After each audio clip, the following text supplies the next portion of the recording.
Part 1 Extended. The Man Who Jumped Without Thinking. The door clicked shut behind Ava Sinclair, and the silence that followed felt louder than the city outside. Ethan stood there for several seconds, staring at the peeling white paint where she'd just been. His heartbeat hadn't slowed. If anything, it was racing harder now than it had at the intersection. "Daddy." Lily tugged gently at his sleeve. Was she really a princess? Ethan exhaled a shaky laugh and knelt, brushing a curl away from Lily's forehead. "No, sweetheart. Just someone important." Lily considered that, then nodded solemnly. She smelled nice. That broke the spell. Ethan smiled despite himself, scooping Lily into his arms and carrying her back to bed.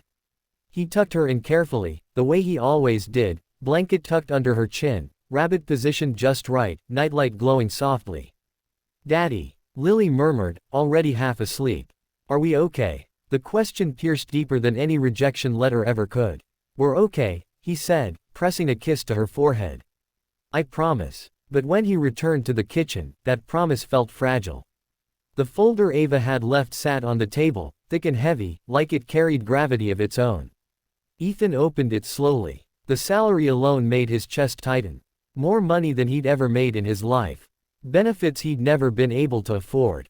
Stability. Security. For Lily. Still, doubt crawled up his spine. People like Ava Sinclair didn't knock on doors like his unless they wanted something. Across the city, Ava stood at the floor-to-ceiling windows of her penthouse, the lights of downtown glittering below like a constellation she owned. Her physician had insisted she rest. Her board had insisted she take a week off. She ignored both. Her fingers brushed absently over the faint bruise still blooming near her collarbone, the physical reminder of how close she'd come to not standing here at all. Every time she closed her eyes, she saw him. Not the panic. Not the pain. The man who had dropped to his knees without hesitation. No cameras. No questions. No calculation. Just action. Ava had built an empire on reading people. On knowing who wanted power, money, proximity. Ethan Cole hadn't wanted anything. He'd already been turning away when the paramedics arrived. That was what unsettled her. And intrigued her. The next morning, Ethan woke before his alarm. Anxiety had a way of doing that. He packed Lily's lunch, walked her to school, and smiled through the other parents' polite nods. People with routines, careers, partners. Normal lives. When he returned home, the quiet felt oppressive. He stared at the job offer again. Earn it. Prove me right. Ava's words echoed in his head. By noon, his pride lost the argument to reality.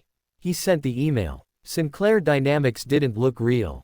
Glass and steel soared into the sky, reflecting clouds like it was part of them. Ethan stood across the street, collar uncomfortable against his neck, hands shoved into his jacket pockets to keep from fidgeting. This was a mistake. Inside, everything was quiet in a way that screamed money, polished floors, soft footsteps, efficiency humming beneath the surface. The receptionist smiled politely and made a call. "She's expecting you," she said.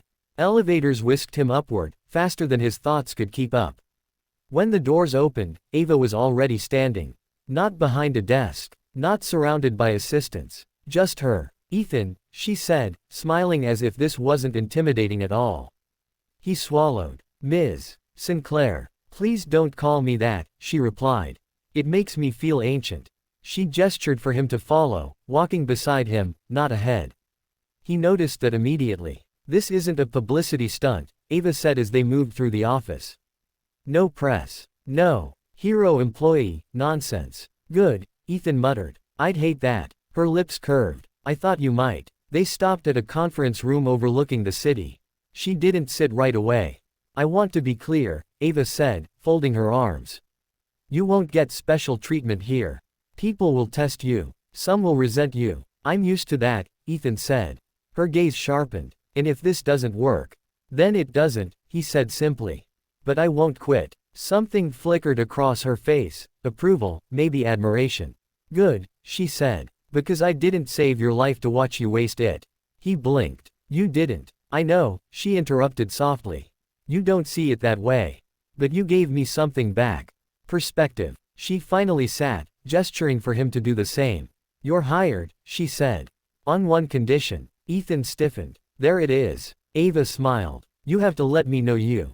Not as a debt. Not as gratitude." He hesitated. This feels complicated, he said. Yes, she agreed easily. But life usually is. For a moment, neither of them spoke. The city moved below them, unaware that two lives were quietly reorienting. I have a daughter, Ethan said finally. I know, Ava replied gently. And she's welcome here anytime. That shouldn't have mattered. But it did. That night, Ethan picked Lily up with lighter steps than he'd had in weeks. Guess what? He said as they walked home. What? I got a job. Lily gasped. The good kind. The best kind, he said, smiling. She hugged him fiercely. I knew we were okay. Later, after Lily fell asleep, Ethan sat by the window, city lights flickering beyond the glass. Ava Sinclair had offered him more than employment. She'd offered him a door. And for the first time since his wife had died, since the world had narrowed to survival and sacrifice. Ethan was tempted to walk through it, not knowing yet that on the other side waited risk, love, and a woman who would challenge everything he thought he knew about power, vulnerability, and the heart. Part 2, Lines That Shouldn't Be Crossed. Ethan's first week at Sinclair Dynamics felt like walking onto another planet. Everyone moved fast but spoke softly. Meetings started on time, early, even. Screens glowed everywhere, numbers and projections flickering like a language he was still learning. Ethan worked harder than he ever had, arriving early, staying late, refusing help even when his head throbbed. He could feel eyes on him. Some curious, some skeptical, some sharp with resentment. Charity hire, someone muttered once, not quite under their breath. Ethan pretended not to hear. He always did. What he didn't pretend not to notice was Ava. She kept her distance. Professionally polite. Too professional. They passed in hallways, exchanged nods in meetings, spoke only when necessary. No special treatment. No private conversations. And somehow, that hurt more than he expected. Ava noticed everything. She noticed how Ethan volunteered for tasks no one wanted. How he stayed late to finish reports that weren't technically his responsibility. How he ate lunch alone, scrolling through pictures on his phone, pictures she didn't need to see to know were of Lily. She noticed the way executives tested him, subtly pushing boundaries, waiting for him to crack. He didn't. That impressed her more than the day he'd saved her life. But it scared her too. Because she wanted to step in. And she couldn't. The first crack came on a Thursday night. Ethan's phone buzzed during a late meeting. Lily's school. He stiffened instantly. I'm sorry, he said quietly, standing. I have to take this. The room went silent. A senior manager scoffed. Unprofessional. Ava's gaze snapped up. Take the call, she said coolly. Ethan stepped outside, heart pounding. Mr. Cole. The teacher said apologetically, Lily has a fever. She's been asking for you. I'm on my way, he said without hesitation. When he returned to the room, faces were tight with disapproval. I'll make up the time, he said. Ava stood. Meeting adjourned, she said flatly. Send me the reports. But, someone protested. I said adjourned. As Ethan hurried out, Ava followed. You don't owe anyone an explanation, she said as the elevator doors closed. He looked at her then, really looked. I do, he replied. I can't afford not to. The doors slid shut between them. That night, Ethan sat by Lily's bed, pressing a cool cloth to her forehead. You gonna lose your job again? She asked sleepily. His chest tightened. No, I promise. But when Lily finally fell asleep, he leaned back in the chair and buried his face in his hands. He was exhausted, and scared, and falling for a woman he absolutely should not. Ava didn't sleep. She replayed the elevator moment over and over. The way Ethan had looked at her, not grateful, not hopeful. Resigned. She hated that look. By morning, she'd made a decision she knew was dangerous. Dinner, Ava said later that day, standing in Ethan's doorway. He blinked. I'm sorry. Dinner, she repeated. With me. Off site. Off the clock. That's not a good idea, he said immediately. No, she agreed. It isn't. Silence stretched between them. I don't want favors, Ethan said quietly. This isn't one, Ava replied. It's a conversation. He hesitated. People will talk. They already do, she said, a hint of bitterness slipping through.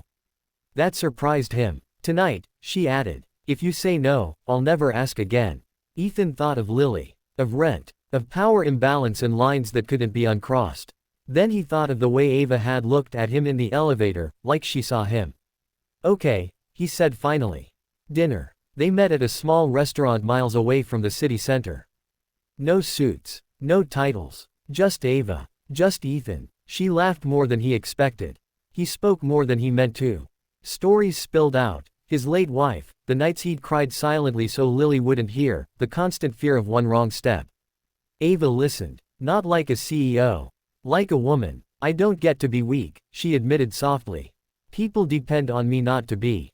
You were, Ethan said gently. That day, she met his eyes. And you didn't run. Something electric settled between them. When they stood to leave, the space between them felt fragile, charged. This can't happen, Ethan said quietly. I know, Ava replied. Neither moved. Then Ava stepped back. Thank you, she said. For dinner. For honesty. Ethan nodded. Good night, Ava. He walked away before either of them could change their mind. The next weeks were torture. They were careful. Too careful. But glances lingered. Conversation stretched longer than necessary. Tension threaded through every shared space. Until the board meeting. An accusation. A scandal manufactured by rivals. Whispers that Ava's judgment was compromised.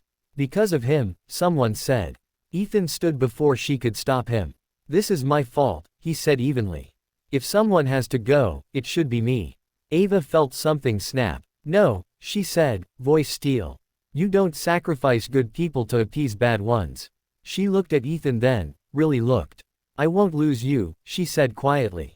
Not like that. The room fell silent. Lines were crossed. There was no going back. That night, Ava stood outside Ethan's apartment again. This time, when the door opened, neither pretended this was about anything but truth. I'm scared, Ava admitted. Of what this could cost. So am I, Ethan said. But I want this, she whispered. So do I. When they kissed, it wasn't desperate. It was careful, like two people who knew. Love could be dangerous, and chose it anyway. And inside, Lily slept peacefully, unaware that her father's world was changing again. This time, not by loss, but by love.